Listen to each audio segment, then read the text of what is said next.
The first ancient secret, സങ്കല്പത്തിൻ്റെ ശക്തി, the power of സങ്കല്പ.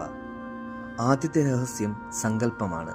വേദങ്ങളിൽ പറയുന്നു സങ്കല്പസിദ്ധി, അതായത് ഉറച്ച ഒരു തീരുമാനത്തിലൂടെ എല്ലാം സാധിക്കുമെന്നാണ്. രാവിലെയുള്ള സങ്കല്പം വളരെ പ്രധാനമാണ്. നമ്മുടെ പൂർവികർ ദിവസവും കാലത്ത് എഴുന്നേറ്റ ഉടനെ ഒരു ശുദ്ധമായ ആഗ്രഹം, ഒരു പവിത്രമായ തീരുമാനം എടുക്കുമായിരുന്നു. നമുക്കതെങ്ങനെ ചെയ്യാൻ പറ്റും? രാവിലെ കണ്ണു തുറക്കുമ്പോൾ കിടക്കയിൽ തന്നെ 21 സെക്കൻഡ് കണ്ണടച്ച് നിങ്ങളുടെ ഏറ്റവും വലിയ ആഗ്രഹം മനസ്സിൽ കണ്ടുകൊള്ളുക. അത് സംഭവിച്ചതുപോലെ തന്നെ അനുഭവിക്കുക. ഈ 21 സെക്കൻഡ് നിങ്ങളുടെ സബ് കോൺഷ്യസ് മൈൻഡ് പ്രോഗ്രാം ചെയ്യും. ഇതിനെ തന്നെ നമ്മുടെ പൂർവികർ പ്രാതഃ സങ്കൽപ്പ് എന്ന് വിളിച്ചിരുന്നത്. ഫുൾ വീഡിയോ യൂട്യൂബിൽ അപ്ലോഡഡ് ആണ്. നിങ്ങൾക്ക് കയറി കാണാം green truth channel. Thank you so much. God bless.